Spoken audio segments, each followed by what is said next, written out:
3:10-5 মান হৈছে আৰু গৈ চাইছো আমি একো পোৱা নাই গাড়ীত আমি একো পোৱা নাই তাত গাড়ীৰ ভিতৰত ডেড বডি বা মানুহ কোনো নাছিল একো পোৱা নাই আমি লেডিজ সিংঘম জোনমণি ৰাভাৰ মৃত্যুৰ দিন বাঢ়ি যোৱাৰ লগতে মৃত্যুৰ আঁৰৰ ৰহস্যও দিনক দিনে জটিলতাৰ আৱৰ্তত সোমাই গৈ আছে কিন্তু জোনমণি ৰাভাৰ মৃত্যু যে দুৰ্ঘটনাত নহয় সেয়া যে এটা পৰিকল্পিত হত্যাকাণ্ড আছিল সেয়া নিশ্চিত হৈ পৰিছে কাৰণ ইজনৰ পিছত সিজন অভিযুক্তৰ পাছত আৰু এজন বিশেষ অভিযুক্তই দাবী কৰা মতে ডালমে কুষ্ট কালা নিশ্চয় আছে ঘটনাৰ দিনা নিশা 3 মান বজাত যিখন কেৰেং জোনমণিৰ এক্সিডেণ্ট হোৱা গাড়ীখন থানালৈ লৈ অনা হৈছিল সেই কেৰেংখনৰ ড্ৰাইভাৰ ৰমেশ গোৱালা নামৰ ব্যক্তিজনে থানালৈ অনাৰ সময়ত জোনমণিৰ মৃতদেহ বা কোনো ধৰণৰ মৃতদেহ গাড়ীখনত নাছিল বুলি কৈছে হয় ৰমেশ গোৱালাই চাঞ্চল্যকৰ মন্তব্য কৰিছে যে গাড়ীখন দুৰ্ঘটনাস্থলীৰ পৰা থানালৈ টানি নিওঁতে কোনো ধৰণৰ ডেড বডি নাছিল বুলি মন্তব্য কৰিছে কিন্তু পুৱা জোনমণিৰ মৃতদেহ গাড়ীখনত পোৱা গ'ল মোৰ নাম নমস্কাৰ মই ৰমেশ গোৱালা আপুনি কি কৰে মই ড্ৰাইভাৰ কৰো কিহৰ কেৰেঙৰ হয় 15 তাৰিখে ৰাতি আপোনাৰ সেই কথাটো কওকচোন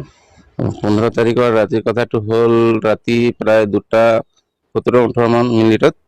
লোকেশ্বৰ শইকীয়া হোমগাৰ্ডজনে মোক ফোন মাৰিলে কৈছে সৰুবগীয়াত গাড়ী এখন এক্সিডেণ্ট হৈছে কেৰেংখন লৈ আহাচোন গাড়ীখন লৈ আহিব লাগে থানালৈকে তেতিয়া মই মোৰ দুখন হেণ্ডিমেন আছিলে সিহঁতক ফোন মাৰিলোঁ তাৰপিছত মই ওলাই মুখ কাণ ধুই আৰু লেট্ৰিন বাথৰুম কৰি ৰাতি মই যাওঁতে তাত প্ৰায় 3:10-5 মান হৈছে আৰু গৈ চাইছোঁ আমি একো পোৱা নাই গাড়ী দুখন ফচি আছিলে আগফালে সৰু গাড়ীটো অকণ সোমাই আছিলে তাৰপিছত সৰু গাড়ীখন টানি কেৰেংগি ছাইড কৰিছোঁ তাৰপিছত ডাঙৰ গাড়ীখন ছাইড কৰি ডাইৰেক্ট থানালৈ আনিছোঁ নেক্সটত সৰু গাড়ীখন আনিছোঁ আমি একো পোৱা নাই তাত গাড়ীৰ ভিতৰত ডেড বডি বা মানুহ কোনো নাছিল একো পোৱা নাই আমি এই যে জোনমণি ৰাভাৰ কথাটো ওলাইছিলে তাকে আমিতো ৰাতিপুৱাহে গম পাওঁ ৰাতি একো গম পোৱা নাছিলোঁ ৰাতি একো গম নাপাওঁ ৰাতিপুৱাহে জানো যে এইটো জোনমণি বাইদেউৰ বোলে গাড়ী এক্সিডেণ্ট হৈছে বুলি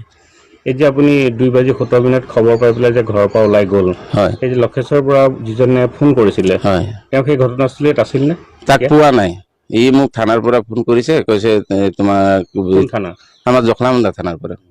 থানাৰ পৰাই কৰিছে মই তাক গৈ তাত পোৱা নাই স্পটত পোৱা নাই তাক খালি ফোনে কৰিছে তুমি গাড়ীখন লৈ আহা বুলি কৈছে আপুনি কেৰেংখন লৈ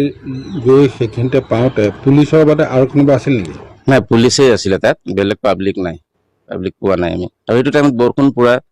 চবেই আমি তিতি গৈছিলোঁ 3জনক তিতিছোঁ পুলিচৰ মানুহকেইটাও তিতিছে ৰাতিপুৱা এই কথাৰ পৰা সম্পূৰ্ণৰূপে ই যে এটা হত্যাকাণ্ড এই কথা স্পষ্ট হৈ পৰিছে এতিয়া মন কৰিবলগীয়া যে ইমানবোৰ তথ্য লাভ কৰাৰ পাছতো CIDয়ে কিয় জোনমণিৰ হত্যাকাণ্ডৰ লগত জড়িত হত্যাকাৰী কেইজনক চিনাক্ত কৰিব পৰা নাই ব্যুৰো ৰিপৰ্ট আসাম 24